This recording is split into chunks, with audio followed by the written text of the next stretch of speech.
today we're welcoming Angie Grandt to the show. Angie is the adoption coach. So welcome, Angie. Please do introduce yourself and tell us a little more about you. Yeah, hi, Paula. So I'm so glad to be here. Like you said, I am the adoption coach. First and foremost, I'm a mom. I am a bio mom, an adoptive mom. I've also been a foster mom as well. My experience as foster and adoptive mom really led me to being an adoption coach. So yeah, I'd love to talk more about that. Take us way back. So did you start off fostering and then moved into adoption? How did that sort of look for your family?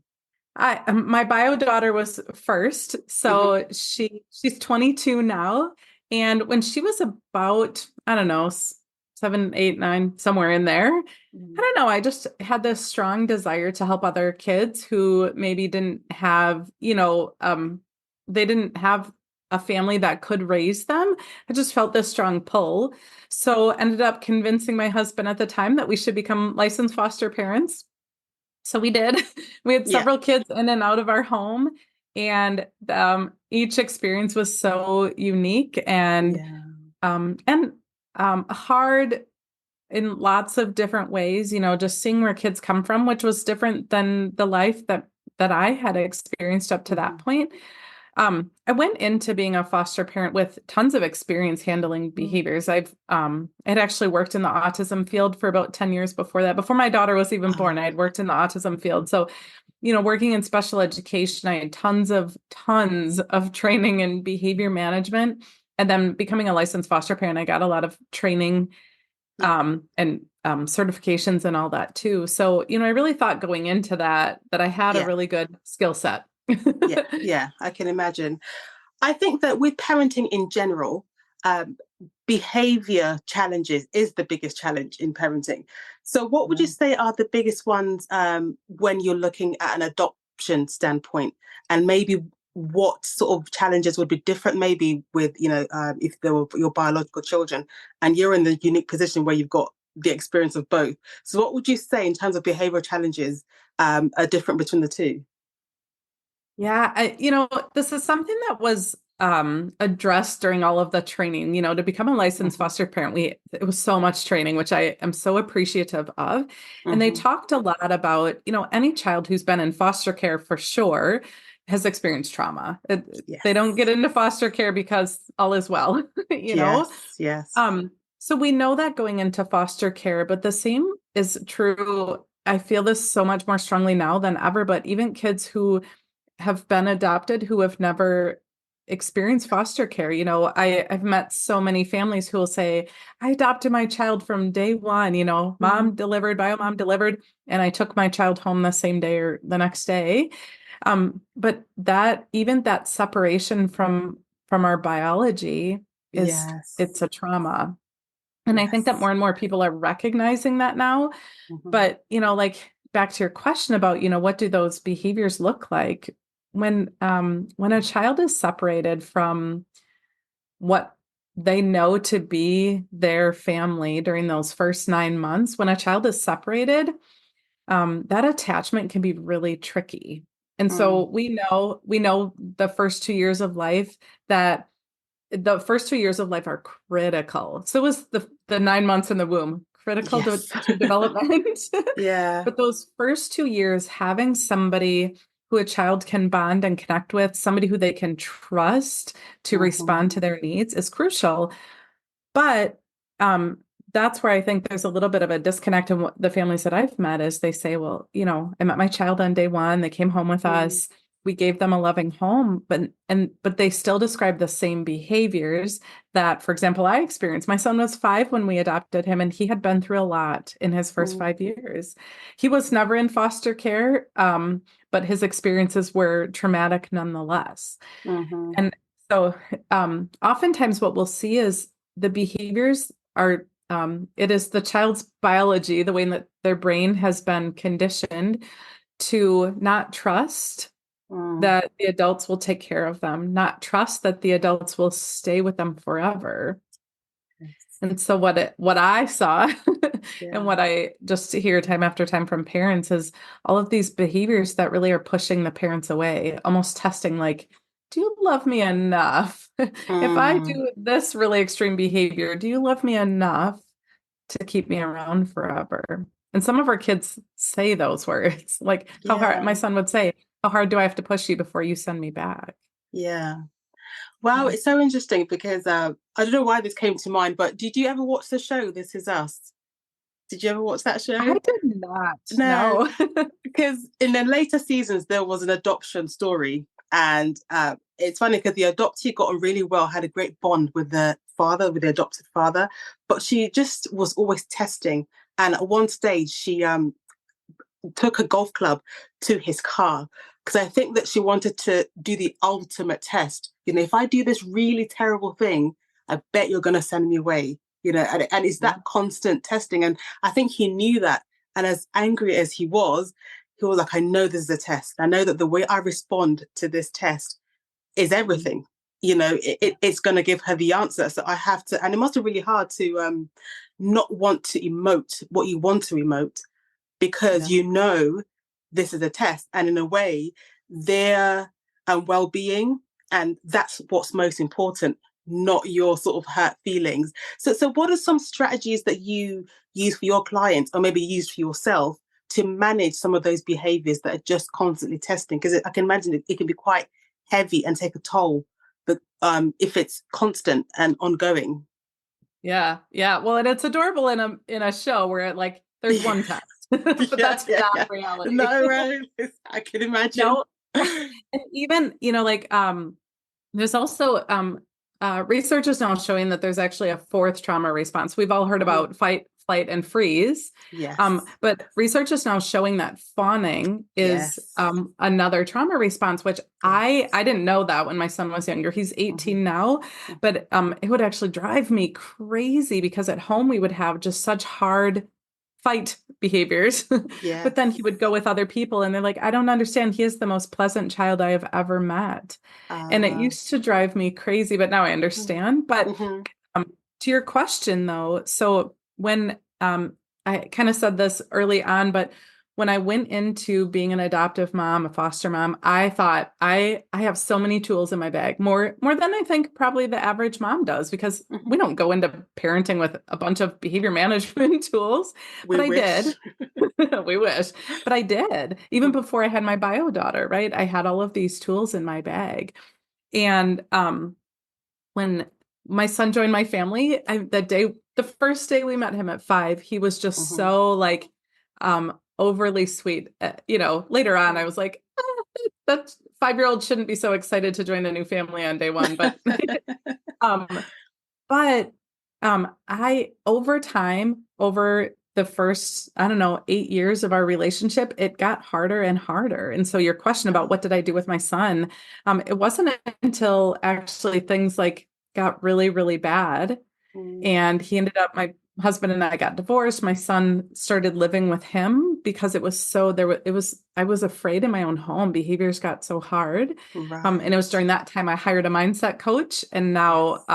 now I help others, and I'm building my relationship with my son again. But to your question about, what do I suggest? It's often tell the families that I'm working with that I know all kids have behaviors. That's just part of being kids, Hmm. right? But I Hmm. need you to just trust me that respond to every behavior that they have as if it's driven by their trauma. Because I don't think as Yes. parent I could decide like, oh, that aggression towards their brother was trauma related, but that smashing the window, that was just my child misbehaving, right? Like Yeah. how would I know the difference? And so No. just err on the side of caution and respond to all of their behaviors as if they're trauma driven. And when we do that, when we don't even talk about what happened in the moment, or when your child is, I don't know, smashing the window is a good example, Hmm. right? They take a bat to the window or they put their head through the window. It's so easy to be like, "Oh my gosh, what are you doing? You're going to hurt yourself. You broke a window." Yes.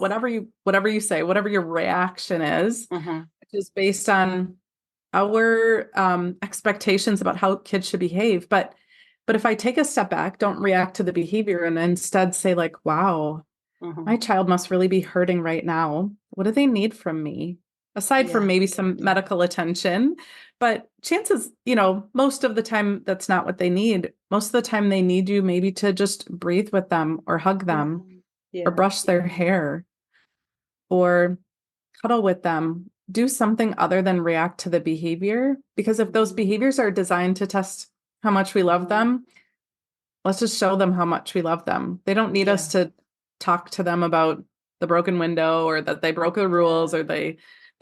or how much the window cost or whatever our adult minds think we need to say. Hmm.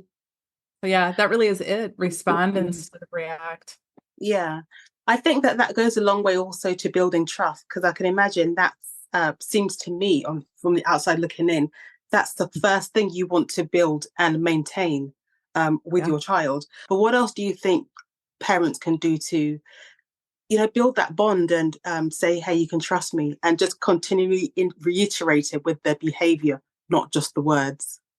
That foundation of trust is key. Mm, I in previous trainings I've used this visual that I think about our kids with trauma. It's as if they've been kind of built on a foundation of sand, right? So mm, the foundation of sand and all these walls are up, and think about the walls as the behaviors, right? So a wall falls down or they smash a window or, mhm, they hurt the dog or whatever they do. And we try to just put that wall back up, but there's mhm, not a strong, steady foundation underneath, and that foundation that they need from us is trust. And so doing things like, so say they do smash the window, to in the moment talking about the window, not going to be very productive. But mhm. later, when they're in a more calm or regulated state, to have a discussion with them about, whatever words they can use, but to let Yeah. them know, like, to say out loud, I see that you're hurt and I'm here for you no matter what. And, I love you no matter what happens. I Mhm. think that's where, as parents, we really in this type of situation can really fall apart is we stop believing ourselves. I know for me, right? Like I was saying the words like I love you no matter what. I love you no matter what. But Yes. I didn't believe myself because Mhm. in inside I kept wondering like how bad does this have to get before I need big big big help? Yes. I Yeah. was scared myself. I knew my son was so scared, but I was scared too. So I didn't believe myself when I was saying those words, and my Mhm. intuitive little boy knew that Yes, they there was a do, bit of don't that. they? They read your energy. That's the thing about children. They can feel and read your energy. So as much as you stuff down, they know. So I was going to ask actually, what can you do with that emotion that you're trying to stuff down to maybe protect them, but you're feeling something too. You're going through something, and that needs to be managed. So how is that managed along with the emotional well-being of your child? Oh man, that's a big question. That is, isn't it? Even as I'm Actually, saying it, I'm it's like, ah. kind of funny that you asked that. So when I start working with clients, right? So I'm a coach. I coach, Yes. I'm a certified mindset coach. And so that is what I help my clients do. But before, well, kind of depends on where they're at, but I also have them go through this series of lessons. And the very Mm-hmm. first lesson is actually about creating a vision of what they want their family Mm. to look like. And I can say for I all of the families that I've worked with so far, creating a vision is so hard because all they Yeah. see is like, I don't know how to get through dinner today. I'm Yes. afraid of Yeah. what's going to happen in the next 10 minutes. I'm Mm-hmm. afraid of them going to school tomorrow and getting another call from the principal or the police Mm. or whoever it might be, right? And so for them to look forward 5 years from now and imagine going on a nice vacation with their family or maybe if their kids are older, like anticipating, grandkids in the next 10 years. The families that I work with struggle to do that, but it is necessary, right? If all we can see are the behaviors in front of us, then that's all we have to react to. Mm. Versus if we can imagine that things could be better, Mm-hmm. imagine that these kids can be helped, can move past this, because you hit it on the head. Our energy has a huge impact on our kids.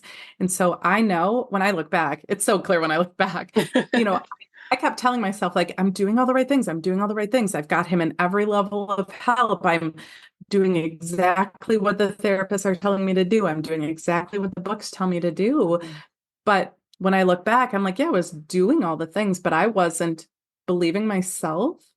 I mm, wasn't trusting that it could work, that I could really help him.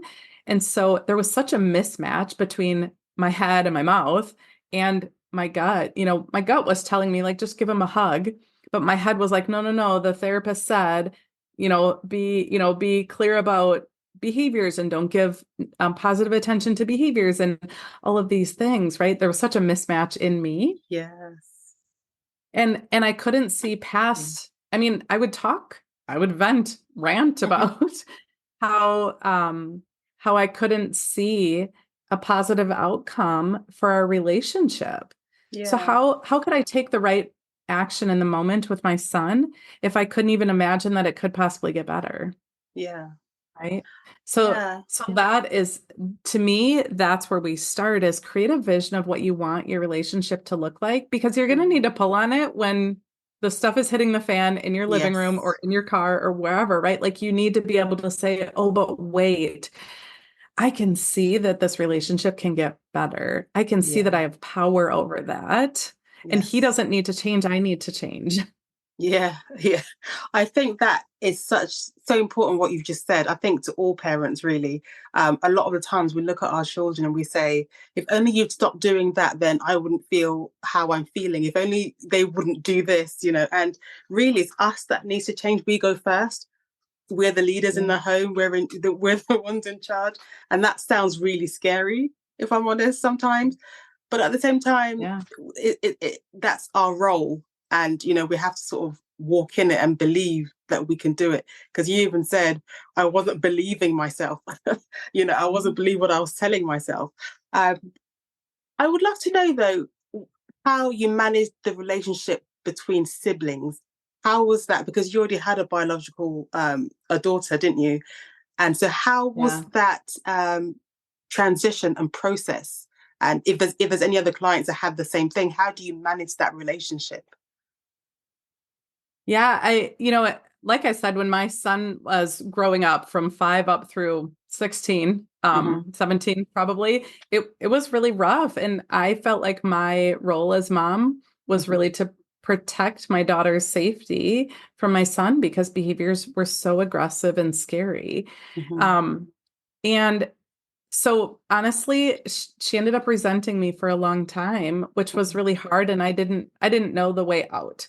So that was our past. But now, now that I know what I know about how much power we have, Yeah. I was just thinking about what you just said about, we run our house. I did not Mm. feel that way. I Yeah. very much felt like my son's behaviors ran our house. It dictated what Yes.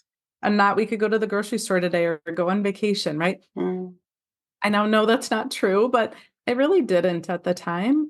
Mm. Um, and so during that time, managing both kids, I mean, I tried to bring game time and dinner time was so important to me and the family, Yeah. but it most often ended up in a fight between the Mm. kids. My son was very skilled at that like pushing people away, Hmm. and it's a skill that he's gotten. He's flipped that around. He's really Yeah. working on building relationships now, but it was really hard. We'd play a family game every week, sometimes a Hmm. couple times a week, and managing that between the two of them. And so I honestly had a lot of separate conversations, Hmm. between the two of them to manage that. But Hmm. now in helping families, my biggest tip to parents is really exactly what you said, actually. Like, we go first, right? My Mm. daughter, I think, struggled with her relationship with her brother because I emitted this fear in the home of me being afraid and me kind of like Mm. being on guard all the time.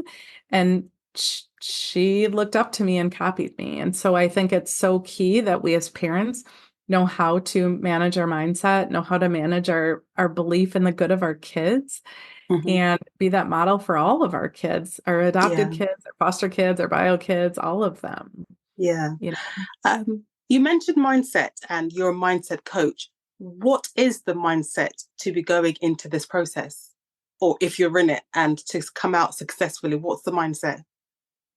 To go into adoption and foster, I really, Yes. I think that that is a good question. I have not been asked that before. You know, going into it with the mindset that, I have to think about that for a second.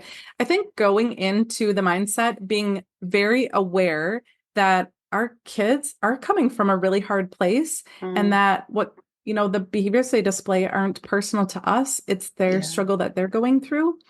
And so having mindset tools that we can show up as the best versions of ourselves. I often say, Mm, like, I help parents show up as the version of themselves that they promised they were going to be when they first adopted, right? And yes. we get really far from that because we get so caught up in the behaviors. But I often will take them back to remember how you felt when you were planning on adopting or becoming a foster mom, and how excited you were. Remember that. That's what your kids need Yeah. from you.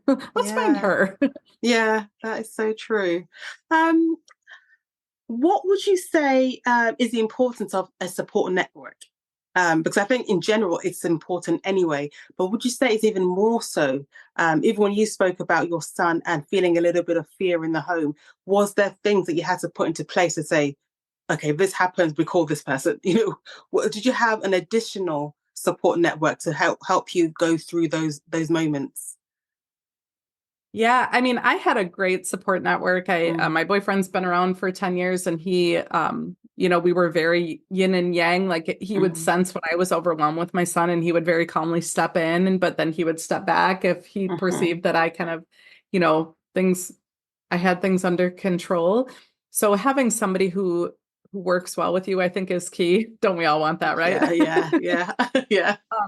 But then I also had in place, all of the kind of external resources as far as, caseworkers and social workers and therapists and psychiatrists and all of the school services. I had all Yeah. of that in place. We had safety plans in place. Mhm. If I were to do it all over again, I would hire a mindset coach first Mm, to help yeah. me stay in the game, because I know that my dwindling belief in myself had a huge impact on our Yeah. relationship. So I would do that first if I'm being, and I'm Yeah. not, feel free to call me. I'd love to Yeah. help you. But, I mean, just in general, somebody who really gets it, who understands trauma, understands attachment, and can Mhm. really help, I think, is key. And the other thing that I knew too, as mom, was talking with what was happening in my home with my friends who had not been in my shoes. They did not get it. And that was really Yeah. hard for me. And so, Yeah. finding groups of other parents who, you have to be discerning, right? Finding Yeah. groups of parents who get it, who are also proactive in trying to do better, because there are a lot of Mm. groups out there that are very much like the sky is falling and everybody's like, yeah, mine's too, Yeah, yeah, yeah. with everybody else. It's not helpful. No, it's not. It's not at all, isn't it? Let's all just wallow in our in Yes. our chaos. Yes. Yeah. There Um, are a lot of groups out there like that, right, that's not helping your kids. So finding no. groups who are uplifting and Yes. trying to move in a forward direction is also, I think, just so helpful to us as Yeah. parents. Absolutely. Just last couple of questions. I wanted to know if you had any sort of success stories apart from your story, but any client that you worked with where obviously confidentiality, but something that you thought, oh wow, look at they came in like this and look at them now, sort of thing. Have you got any success stories like that? Oh yeah, absolutely. So there's this client that when I met her, it was a little triggering, right? Like, I had to Hmm. keep on my neutral coach Mm. hat. Because her story was so similar to mine. Her Mm. child came to her family around the same age. She had bio kids first, Hmm. um, and then adopted. And, so she was describing, like, how having this one child with such significant behaviors was having an impact in all of her relationships, impacting work, impacting her relationship with her biological kids. And she really was struggling to see the behaviors as anything other than behaviors, and often when we're in Yes. that funk, we describe them Mhm. as, we almost describe them as if our child is doing this to us on purpose. Like Yeah, yeah, that's where we get as parents, and it yeah. feels icky when we say it. It feels icky to hear it. Mhm. But that's where she started. Yeah. And going through my very specific protocol that I go through with parents and coaching her through things that came up throughout the week. Oh my gosh, but probably like 4 months in, she was just like, everything has changed, Angie. My Mm. relationship with my biological kids is so close. And she said, I'm so present for them now. And they are trying to like embody what mom was doing to change. It's like I didn't even ask them to do anything, but they're watching me and they're Yeah. responding differently to the youngest one that she was struggling with. But of course, the reason she came was because of that relationship with her adopted child. And she Mm. just saw huge changes. And she really became a good advocate for things that she wasn't happy about in the school, things that she wasn't happy about in regards to treatment for her child. She really just became a strong advocate because she saw her from a different light. She didn't Yes, see her as yes. this child that was a bunch of behaviors, but instead started seeing her child as a child who needed some help building trust and needed some healing, and that mom was the key. Mm. So Oh, wow, I yeah, love that. yeah, Oh, thank you for makes sharing that. yes. Um, Final question. What could you tell the adoptive families out there who are looking to, build that trust and have long-term connection with their child and but are kind of losing their resilience and feeling kind of the heavy weight of the day-to-day challenges? What advice would you give to them to get them through the difficult periods? I guess I would reiterate what I had said before is that I would really encourage them to find some quiet time and really Mm, exercise their imagination for the mm, good. Right? Because when we're so busy worrying about, I mean, like, honestly, uh, honestly, I would worry and would tell others close to me that I was worried about my son's future. I worried about having to go see him mm, in prison someday. I worried about him not being able to have, meaningful relationships in his life. I worried about him doing something really awful to himself or others. I worried mm. a lot about those things. But I had no evidence that any of that has happened, Yeah. right? And I so that is my advice to parents who are really stuck in a funk is to Mm, really exercise your imagination for the good. Imagine your child who right now you see that is this like Tasmanian devil of behavior yes. Yeah. and really just breathe, maybe meditate, go on a walk, Yeah. whatever you need to do to calm your mind down and really be creative and imagine Yeah. them having a happy relationship. Imagine them holding a career. Imagine them being um, acknowledged for something great they contributed to society, right? Like really push yourself beyond just like, well, I hope they, move out Yeah. someday, Yeah. Yeah. know, but to really flip your worry for the good. Yeah. I really, really love that advice because I think as parents, we're so good at catastrophizing. They Oh don't yeah. do their homework and we're suddenly like, oh my gosh, they're never going to get a job. They're never going to. And suddenly we've built this whole story and we have literally got that story out of nowhere. We've just Yeah. made up this novel. And I love what you're saying. It's like, write another story, a positive one, a good one, and that's what's going to get you through. So thank you so much for sharing that. Yeah. Before I let you go, please do let us know how we can connect with you online, find out about more what you do, and if anybody wants to contact you and work with you. Yeah, absolutely. So I do offer a free consult. I know that coaching is nothing I had heard of before. So I do offer a free consult. I go through a relationship audit with you. So it's Mm. really powerful. You'll leave feeling like it was worth your time for Hmm. sure. But so my company is called Connected Parents with Angie. And so that's where I am everywhere. That's my website, connectedparentswithangie.com. That's where I am on Instagram, Facebook. I have a page and a group. So yeah, come check me out in all of those places and book a free consult if you're ready to, shift things for your family. Perfect. Oh, thank you so much. I really enjoyed talking to you. Yeah, thank you for having me. I appreciate it so much. No. Thanks for listening, and I'll see you next time.